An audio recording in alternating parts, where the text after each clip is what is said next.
আসসালামু আলাইকুম। আমি ডক্টর মোহাম্মদ ইসমাইল হোসাইন, রিমাটোলজিস্ট, বাত ব্যথা ও অটোইমিউন রোগ বিশেষজ্ঞ। বর্তমানে কর্মরত আছি রাজশাহী মেডিকেল কলেজ হাসপাতালে। অনেক ধরনের বাত ব্যথা রোগ রয়েছে। এর মধ্যে প্রধানত যে লক্ষণ বা উপসর্গগুলো দেখা দিলে আপনারা বাত ব্যথা রোগ বিশেষজ্ঞের শরণাপন্ন হবেন। এগুলোর মধ্যে প্রধানতম হচ্ছে মেরুদণ্ডের ব্যথা। মেরুদণ্ড বরাবর যেকোনো জায়গায় ব্যথা হতে পারে, হাড়ে হতে পারে বা পিঠে অথবা কোমরে ব্যথা হতে পারে। এগুলা সাধারণত দীর্ঘদিন ধরে থাকে এবং শুয়ে বসে থাকলে বাড়ে। অনেক সময় বিশেষ করে রাতের বেলা বাড়ে এবং সকালবেলা ঘুম থেকে উঠতে কষ্ট হয়। অনেক সময় রাতের বেলা ঘুমের ঘোরে এপাশ-ওপাশ করতে গেলে ব্যথার কারণে ঘুমের ব্যাঘাত ঘটে। সকালবেলা কোমরটা একটু লেগে আসে এবং একই সাথে বিছানা থেকে নেমে হাঁটাহাঁটি করলে দেখা যায় যে গোড়ালিতে ব্যথা হচ্ছে। বেলা গড়িয়ে যায়, দেখা যায় যে ব্যথাটা অনেক সহনীয় পর্যায়ে চলে আসে এবং একই সাথে এই মেরুদণ্ড বা কোমরে ব্যথা, ঘাড়ে ব্যথার সাথে দেখা যায় যে হাত বা পায়ের বড় এবং ছোট আঙ্গুলগুলার বা গিরাগুলো ব্যথা থাকতে পারে বা আঙ্গুলের গিরাগুলো অনেক সময় ফুলে যেতে পারে।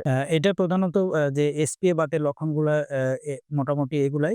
এরপরে সবচাইতে কমন যেসব রোগীরা আমাদের কাছে আসেন, এর মধ্যে বয়সজনিত বাতের কারণে হাঁটুর ব্যথা হয়। হাঁটুর যেগুলা সাধারণত হাঁটাহাঁটি করলে বাড়ে বা বসা থেকে উঠতে গেলে ওই সময় বাড়ে এবং অনেক সময় সিঁড়ি দিয়ে উঠানামা করতে কষ্ট হয়। অনেক সময় দেখা যায় যে রোগীরা হাঁটু ভাঁজ করে নামাজে বসতে পারেন না বা টয়লেটে বসতে পারেন না এবং মাঝে, মাঝে হাঁটু ফুলেও যেতে পারে। এরপরে কিছু বাত ব্যথার রোগের লক্ষণ আছে, যেমন হাঁটুর নিচে মাংসপেশিতে পিছনের দিকে যে মাংসপেশি, এখানে অনেক সময় চাবায় কামড়ায় ব্যথা হয় এবং মাংসপেশিগুলো অনেক সময় টাইট হয়ে যায়, শক্ত হয়ে যায় এবং একই সাথে দেখা যায় যে হাত এবং পায়ের আঙ্গুলগুলা বাঁকা হয়ে যাচ্ছে। এগুলা সাধারণত বেশিরভাগ ক্ষেত্রে দেখা যায় যে পায়ের পায়ের মাংসপেশিতে বেশি হয়। অনেক সময় কারো, কারো ক্ষেত্রে এটা হাতের মাংসপেশিতেও হতে পারে এবং দেখা যায় যে বেশিরভাগ ক্ষেত্রে এটা রাতের বেলা বাড়ে এবং ঘুমে ব্যাঘাত ঘটায়। এই কারণে দেখা যায় যে রোগীরা অনেক সময় কাউকে দিয়ে মেসেজ করিয়ে নেন বা বিভিন্নভাবে কষ্ট উপশম করার চেষ্টা করে থাকেন। এছাড়াও কিছু বাতরোগ আছে, যেমন অনেক সময় হাতের আঙ্গুল পুরাপুরি খোলে না, হঠাৎ করে আটকে যায় এবং জোর করে খুলতে চাইলে দেখা যায় আঙ্গুলটা হঠাৎ করে খুলে যায়। এটা সাধারণত ট্রিগার ফিঙ্গার বলা হয়ে থাকে। এরপরেও দেখা যায় কনুইতে অনেক সময় ব্যথা হয়। কোনো কাপড় চিপতে গেলে ব্যথা লাগে অথবা যাদের বাসায় ছোট বাচ্চা-কাচ্চা আছে, সাধারণত দাদি-নানিদের বা তাদের বাচ্চা কোলে নিতে গিয়ে দেখা যায় যে হাতের কবজির উপরিভাগে বুড়ো আঙ্গুলের পিছনের দিকে অনেক সময় ব্যথা হতে পারে। এছাড়াও দেখা যায় যে রাতের বেলা অনেক সময় আঙ্গুলগুলাতে ঝিঁঝি ধরে। হাতের কবজি যখন বাঁকা হয়ে যায়, হাতের আঙ্গুলগুলা ঝিঁঝি ধরতে পারে। এ কারণে অনেক সময় ঘুমে ব্যাঘাত ঘটে এবং এর পাশাপাশি ডায়াবেটিস রোগীদেরও অনেক ধরনের বাতরোগ হয়। যেমন আ আ পায়ের ট্রিগার ফিঙ্গার থেকে শুরু করে পায়ের বিভিন্ন যে রগ বা টেন্ডন গুলা আছে, টেন্ডন গুলো অনেক সময় ফুলে যেতে পারে এবং ব্যথা হতে পারে। অনেক ধরনের বাতরোগের মধ্যে এসিলি একটা অন্যতম বাতরোগ, যেটা সাধারণত অল্প বয়সী মহিলাদের ক্ষেত্রে হয়ে থাকে। এ রোগের প্রধান উপসর্গের মধ্যে যেটা আছে যে অনেক সময় গিরা ব্যথা হয় এবং চেহারার চামড়া বা ত্বকের লাল ছোপ র্যাশের মতো ওঠে, যেটা সাধারণত রোদে গেলে বাড়ে এবং অনেক সময় মুখে ঘা হয়, চুল পড়ে যেতে পারে। হাতে অনেক সময় বিভিন্ন অঙ্গ-প্রত্যঙ্গ ধরে, প্রধানত ধরে হচ্ছে যে কিডনি।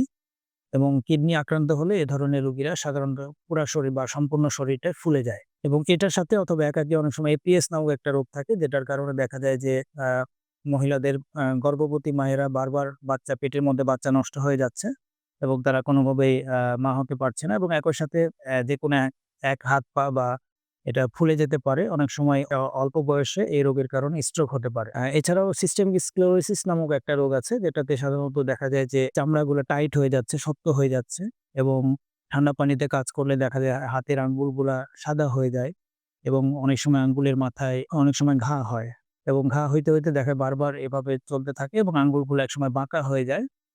চামড়া শক্ত হয়ে যায় এবং আঙ্গুলগুলা সাইজে আস্তে ছোট হতে থাকে। এই ধরনের রোগীদের অনেক সময় দেখা যায় যে তাদের শুকনো কাশি থাকে এবং হাঁটতে গেলে তাদের শ্বাসকষ্ট হয়, বুকে ব্যথা করে। এছাড়াও বিভিন্ন উপসর্গ আ আ রয়েছে, যেমন সগ্রির নামক একটা রোগ আছে, যেটা সাধারণত মধ্যবয়স্ক মহিলাদের হয়, পুরুষেরও হতে পারে। এ ধরনের রোগীদের ক্ষেত্রে যেটা আ সমস্যা হয় যে মুখ শুকিয়ে যায়। মুখের লালা শুকিয়ে যায় এবং শুকনো খাবার খেতে গেলে দেখা যায় যে পানি দিয়ে গিলতে হচ্ছে এবং রোগীরা কমপ্লেইন করে থাকেন যে আমার পুরা ভিতরটা শ্বাসনালী, খাদ্যনালী পুরা ভিতরটাই আমার শুকিয়ে যাচ্ছে এবং চোখের পলক ফেলতে সমস্যা হয়।